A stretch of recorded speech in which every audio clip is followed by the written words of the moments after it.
Salut les amoureux du Maroc, on se retrouve aujourd'hui pour une vidéo qui est pas du tout prévue et qui est en mode freestyle, donc j'ai rien préparé, ça s'est fait un peu naturellement. Donc dernièrement, si vous suivez vraiment attentivement la chaîne, vous aurez vu que j'ai fait des vidéos qui parlaient de ChatGPT. Donc là, on avait testé la version 3.5 de ChatGPT pour voir qu'est-ce que ça donne, est-ce qu'il donne des bons conseils ou est-ce qu'il est à côté de la plaque. Et j'ai fait récemment une vidéo aussi sur Midjourney, c'est l'intelligence artificielle pour les images. Ces vidéos ont pas très bien fonctionné, vous voyez, je suis à 2000 vues, 1500 vues, mais c'est pas grave. En fait, c'est un sujet que je trouve passionnant. Tout ce qui touche à l'intelligence artificielle, en fait, c'est paradoxal puisque c'est à la fois passionnant et en même temps, ça fait peur. Mais voilà, moi qui aime bien la technologie, l'informatique, bah forcément, ça me parle et je m'y intéresse de très près. Donc voilà, s'il y a d'autres entrepreneurs enthousiastes qui sont aussi amoureux du Maroc et pour qui ça parle, bah faites-moi signe dans les commentaires. Comme ça, de temps en temps, je ferai ce type de vidéo. Alors, comme vous voyez, là, je suis sur la page de ChatGPT et j'ai pris l'abonnement ChatGPT+. Je viens juste de l'acheter. Donc, avec l'abonnement qui coûte 20$ par mois, ça me donne l'accès à ChatGPT 4. Donc, voilà, le nouveau modèle qui est beaucoup plus puissant que le précédent qu'on avait testé, qui est 3,5. Ici, on va tester le 4. Bah, en fait, je vais le tester avec vous pour la première fois. Mes premières questions, ça va être ça va être dédié à entreprendre et vivre au Maroc. Donc, on va voir ce que ça va donner.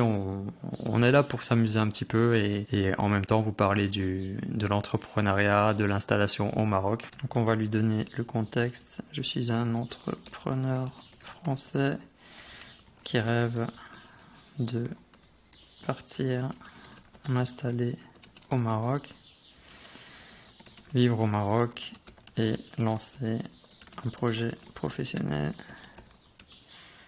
en tant qu'entrepreneur, pour bien préciser. Est-ce une bonne idée?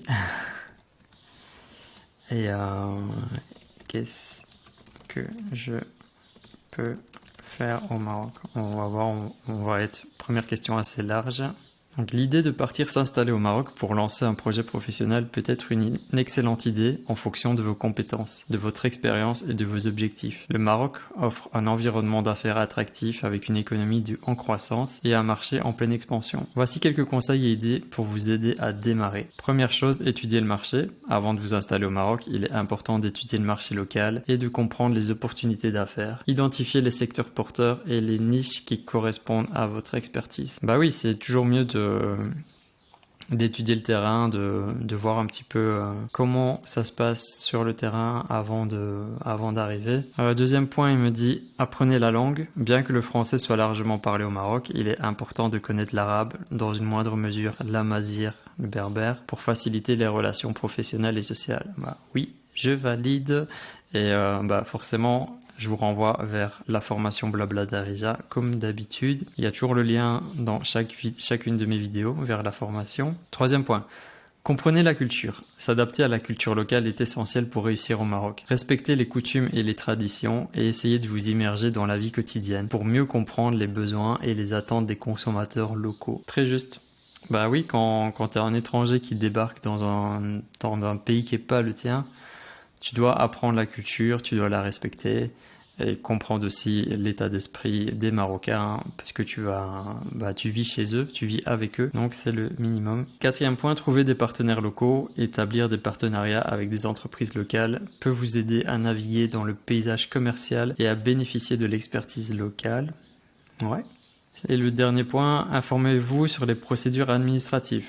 Le Maroc a simplifié les procédures pour créer une entreprise, mais il est important de vous familiariser avec les lois et régulations en vigueur pour éviter les problèmes. Oui, je ne sais pas si le Maroc a simplifié les procédures, mais c'est pas trop compliqué quand tu es bien entouré, quand tu as par exemple un bon comptable et une connaissance de comment ça marche au niveau administratif. Donc ça, c'était la première partie de sa réponse. Maintenant, il me met voici quelques idées de projets professionnels que vous pouvez lancer au Maroc. Première chose, import-export. Le Maroc a signé des accords de libre-échange avec de nombreux pays, offrant des opportunités pour créer une entreprise d'import-export. Deuxième point, tourisme. Le secteur du tourisme est en pleine croissance au Maroc. Vous pouvez créer une agence de voyage, un établissement d'hébergement restaurant ou une entreprise de restauration. Ouais, d'ailleurs, moi je suis proche de Marrakech et cette année, le tourisme a explosé. On a dépassé les chiffres de 2019. Donc voilà, niveau touristique, je pense que le Maroc est vraiment une destination phare. Et il y a plein de projets en lien avec le tourisme qu'on peut développer ici. Troisième idée, service aux entreprises.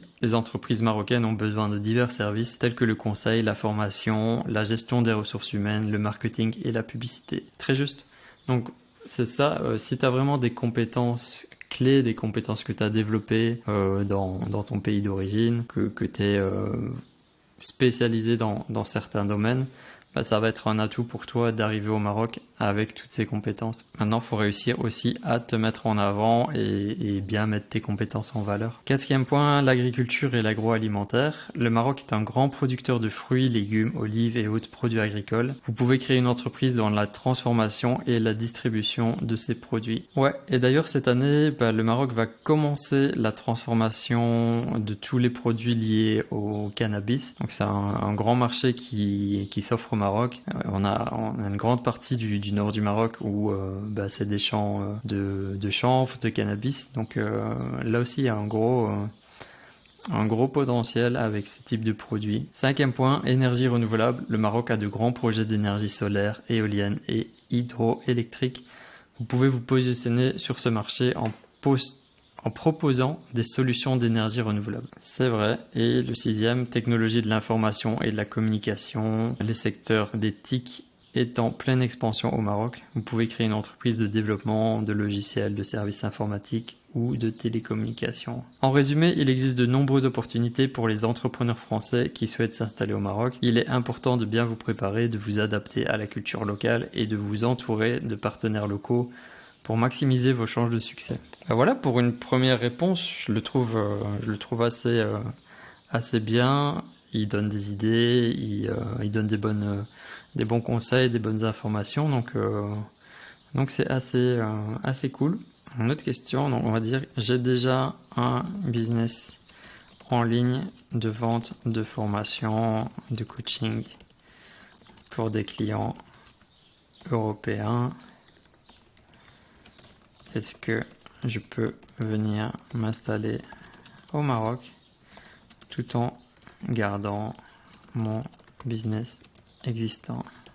Donc oui, vous pouvez tout à fait vous installer au Maroc tout en conservant votre business en ligne existant. Grâce à la nature en ligne de votre entreprise, vous devriez être en mesure de gérer votre activité à distance, à condition d'avoir accès à une connexion internet stable et fiable. Voici quelques points à considérer lors de votre installation au Maroc. Donc le premier, infrastructure internet. Assurez-vous que la ville ou la région que vous prévoyez de vous installer dispose d'une bonne connexion internet. Les principales villes marocaines telles que Casa, Rabat, Marrakech, Tanger offrent généralement une connexion internet de qualité. Et ça, c'est une question qui revient souvent quand on m'envoie des emails. On me demande, voilà, j'aimerais m'installer au Maroc, mais j'ai peur que la connexion internet soit pas bonne. Donc si tu t'installes en ville, donc a priori peu importe la ville au Maroc, bah, y a la fibre optique, donc tu auras une très bonne connexion. Le problème, c'est quand tu t'éloignes des grandes villes, comme moi depuis 9 ans au Maroc, bah, j'ai jamais eu la fibre malheureusement. Et j'ai toujours dû me débrouiller par moi-même, enfin par ce qui existe. Donc voilà, soit on fait avec la 4G, soit on fait avec un Wi-Fi. La plupart du temps, il y a pas forcément la DSL dans les lieux reculés.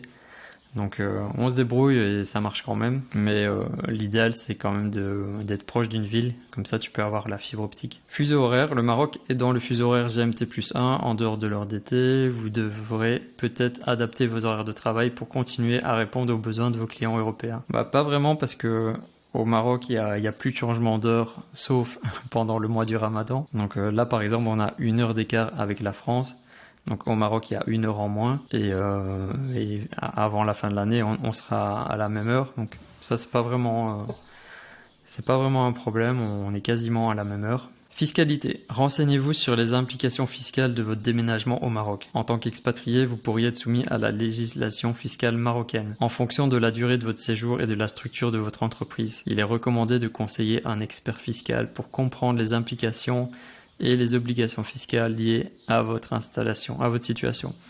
Bah oui, je valide à 100%. D'ailleurs, nous, on a On a un fiscaliste juriste super dans notre équipe et on fait souvent des rendez-vous avec les entrepreneurs qui veulent s'installer ici parce que il faut savoir où est ta résidence fiscale, est-ce qu'elle est en France, est-ce qu'elle est au Maroc, comment ça se passe pour toutes ces choses-là qui sont super importantes. Donc oui, il faut faire attention à ça. Quatrième point, le coût de la vie. Le coût de la vie au Maroc est généralement plus bas qu'en Europe. Cela peut être plus avantageux pour vous en termes de dépenses personnelles et professionnelles. Toutefois, gardez à l'esprit que certaines dépenses comme l'importation de matériel informatique ou de logiciels peuvent être plus élevées. Ouais, donc tout ce qui est vie quotidienne, c'est globalement moins cher qu'en Europe. Maintenant, quand tu dois importer des produits, là ouais, t'as les frais de douane, ça peut vite faire monter les prix. Et j'en profite qui parle de ça pour vous dire, au Maroc, c'est un peu comme en Europe, tous les prix ont augmenté, ça touche vraiment tout. Donc, moi, je le vois, donc que ce soit l'alimentaire, les services, tout ce qui est touristique aussi, tout a augmenté, c'est incroyable. Cinquième point, visa et permis de séjour. Renseignez-vous sur les exigences en matière de visa et de permis de séjour pour les ressortissants français. En général, les citoyens français peuvent entrer au Maroc sans visa pour des séjours de moins de 90 jours. Pour des séjours plus longs, vous devez demander un permis de séjour et éventuellement un permis de travail selon la structure de votre entreprise.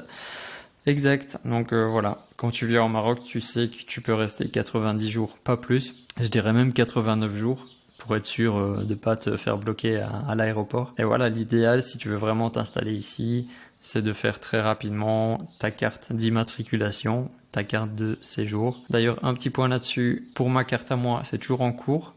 J'ai mon dossier qui a fait des allers-retours là entre la gendarmerie de l'Ourika et la wilaya de Marrakech, la préfecture de police de Marrakech. Donc j'y retourne demain à la gendarmerie pour voir où ça en est et voilà, croise les doigts que ça soit accepté. En résumé, il est tout à fait possible de vous installer au Maroc tout en conservant votre business en ligne de vente de formation et de coaching pour des clients européens. Veuillez simplement prendre en compte les considérations mentionnées ci-dessus pour garantir une transition en douceur et le maintien de la qualité de votre activité. Exact. Là, je peux pas rentrer dans les détails techniques dans cette vidéo, mais globalement, c'est des conseils judicieux.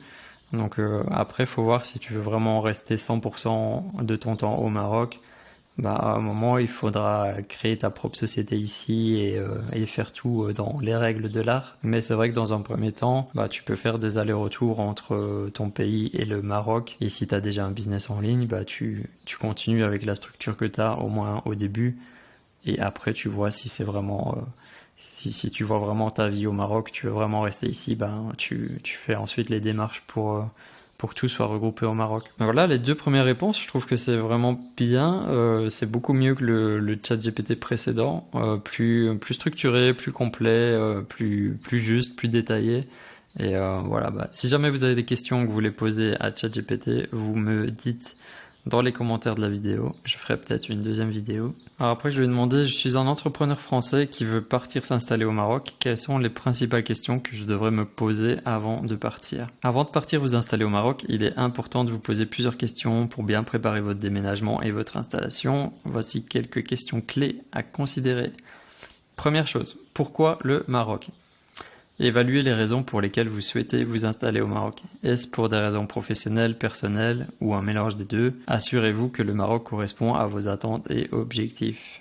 Oui, le pourquoi, c'est toujours une question très puissante dans tout ce qu'on fait. Voilà. Pourquoi est-ce qu'on fait ça? Pourquoi est-ce qu'on a envie de le faire? Qu'est-ce qu'il y a derrière cette envie? Deuxième chose, ai-je étudié le marché marocain? Il est important de comprendre le marché local et les opportunités d'affaires au Maroc. Assurez-vous d'avoir identifié les secteurs porteurs et les niches qui correspondent à votre expertise et à vos compétences. Très très juste. Troisième, parle-t-on français au Maroc? Le français est largement parlé au Maroc, en particulier dans le milieu des affaires. Cependant, il est préférable de connaître également l'arabe et dans une moindre mesure l'amazigh pour faciliter les relations professionnelles et sociales. Oui, le français est pratiqué surtout par la génération qui a plus de 30-40 ans globalement. Les jeunes sont plus attirés vers l'anglais. Maintenant, l'idéal, c'est d'apprendre d'apprendre le darija, au moins les bases. Quatrième, quelle est la qualité de vie au Maroc? Renseignez-vous sur la qualité de vie dans la région où vous prévoyez de vous installer. Prenez en compte des facteurs tels que le coût de la vie, les infrastructures, la sécurité, l'éducation et les loisirs. Ouais, ça c'est vraiment un point super important. Donc, dans quelle ville est-ce que j'ai envie d'habiter au Maroc? Ce sera pas du tout pareil si tu viens t'installer à Marrakech ou si tu vas t'installer à Agadir ou à Essaouira ou même, je sais pas, à Zagora ou à Chefchaouen. Chaque ville est complètement différente. Les infrastructures sont différentes, le climat est différent. C'est pour ça qu'il faut vraiment connaître un minimum le Maroc, voyager un petit peu dans les différentes régions pour découvrir, ok, bon, c'est là que je veux vraiment vivre, ou alors, ah non, je veux vraiment pas habiter dans cette région-là. Tu dois connaître un petit peu. Cinquième, comment fonctionne le système fiscal marocain? Informez-vous sur le système fiscal marocain et les implications. Donc ça, on l'a déjà vu juste avant. C'est vraiment un point très important, tout ce qui est fiscalité. Ai-je besoin d'un visa ou d'un permis de séjour? Renseignez-vous sur les exigences. Bah oui, ça on l'a vu juste avant aussi. Septième point. Comment vais-je m'intégrer à la culture marocaine? L'adaptation à la culture locale est essentielle pour réussir au Maroc. Réfléchissez à la manière dont vous allez vous immerger dans la vie quotidienne. Respectez les coutumes et les traditions et établir des relations avec la population locale. Oui, parce que quand tu t'installes dans un nouveau pays, c'est pas le pays qui doit s'adapter à toi, c'est toi qui dois t'adapter au pays, aux Marocains, à la culture locale. Et malheureusement, il y a certains Français qui font pas cet effort et qui ont encore l'esprit colonisateur. Donc c'est pas une généralité, mais il y en a qui le font. Donc voilà, faut vraiment te remettre à ta place. Tu es pas chez toi et tu peux pas faire tout ce que tu veux. C'est pas toi le roi. Donc voilà, faut s'adapter et s'intéresser. S'intéresser aux Marocains, s'intéresser à la culture, même si elle est très différente de celle de ton origine. Bah, c'est ça la richesse, hein. Et je pense que les gens qui voyagent beaucoup, les gens qui veulent changer de pays, bah, généralement, c'est des gens avec l'état d'esprit ouvert et qui ont cette capacité de changer. C'est pas changer intérieurement, mais c'est adopter un nouveau regard sur la vie et sur le quotidien. Huitième point, quelle est la disponibilité et la qualité des services de santé au Maroc? Renseignez-vous sur les services de santé disponibles au Maroc, notamment la qualité des soins, l'accès aux hôpitaux, aux cliniques et la couverture médicale. Ouais, ça aussi ça fait peur, on en parle souvent dans les interviews. Donc vous savez maintenant si vous suivez la chaîne que tout ce qui est soins de santé au Maroc, ils sont vraiment assez bien. Tout ce qui est privé, ils sont au top. Tu peux avoir un rendez-vous avec un spécialiste très rapidement, des personnes très compétentes, très professionnelles. Donc si tu as la bonne assurance, que tu as les moyens, et c'est pas vraiment un problème les soins de santé au Maroc.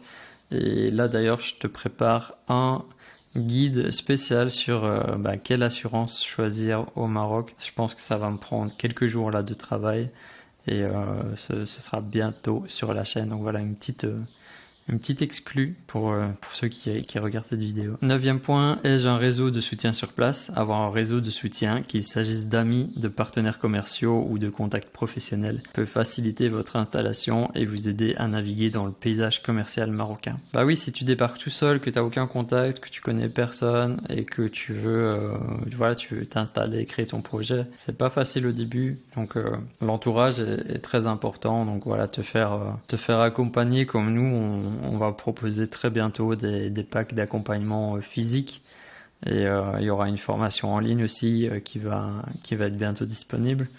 Et, voilà, te faire aussi des amis sur place, des gens qui ont déjà vécu au Maroc plusieurs années et si possible te faire des amis marocains aussi pour vraiment bien t'immerger dans la culture. Ça va t'aider à réussir ton installation. Et le dernier point, donc suis-je prêt à faire face aux défis et aux incertitudes? Déménager et créer une entreprise dans un nouveau pays comporte des défis et des incertitudes. Oh que oui. Assurez-vous d'être prêt à les affronter et vous adapter aux changements. Donc, est-ce que tu es prêt? Est-ce que tu es motivé? Est-ce que tu as vraiment envie de relever tous ces défis? Donc, déjà, quand tu crées un nouveau business ou un business dans ton pays d'origine, c'est pas facile. C'est un chemin rempli d'embûches, l'entrepreneuriat. Mais quand tu le fais dans un nouveau pays, bah, c'est encore plus challengeant. Donc, est-ce que tu es prêt à ça? Et en même temps, bah, si tu es un entrepreneur ou un futur entrepreneur qui regarde cette vidéo, bah, voilà, je pense que tu as déjà cet état d'esprit-là et tu es prêt à relever ces défis. Moi, je trouve que c'est dans les défis, c'est dans le challenge qu'on se sent pleinement vivant, qu'on se sent humain, qu'on se sent habité par une vision, une cause, et qu'on fait tout pour la réussir, pour avancer dans cette direction. Alors parfois ça prend des chemins détournés, on n'arrive pas toujours à son objectif par le chemin qu'on avait imaginé, mais avec la persévérance, avec la foi, avec de la conscience, de l'amour, on finit par y arriver. Donc vu la longueur des réponses, on va s'arrêter là aujourd'hui pour les questions. Voilà, ça fera une petite vidéo courte et sympa. Si tu as des questions pour ChatGPT ou pour moi-même, tu peux me les mettre dans les commentaires en précisant que c'est une question pour une vidéo. Et voilà, je te ferai la suite s'il y a assez de questions. Je pourrais éventuellement faire d'autres vidéos comme ça et te commenter ce qui sort. Donc un petit point sur la chaîne, vous avez vu que je redeviens un petit peu plus actif. Donc on a eu deux interviews qui sont sorties. Une avec Mehdi qui marche plutôt bien. Elle est déjà à 80 000 vues en 4 semaines. Les intelligences artificielles, bon ça a pas trop parlé, mais c'est pas grave, moi ça me plaisait de le faire. Et là on a sorti une interview avec Marc qui a quitté le Maroc pour partir au Canada. Marc, je l'aime beaucoup, c'est vraiment un homme très inspirant et je faisais du yoga avec lui à Marrakech. Donc voilà, pour l'instant elle démarre timidement, on est à 2500 vues et il y aura une nouvelle vidéo qui va sortir vendredi soir. Donc voilà, nouvelle vidéo. Je t'en dis pas plus, mais elle va sûrement te surprendre. Donc voilà, on s'arrête ici. Dis-moi si ça te plaît ce petit format qui est pas travaillé, qui est improvisé, freestyle. Voilà, je connecte ma caméra, je branche mon micro et je te parle de manière spontanée. Dis-moi si ça te plaît. On pourra en faire de temps en temps. Prends soin de toi et à très bientôt.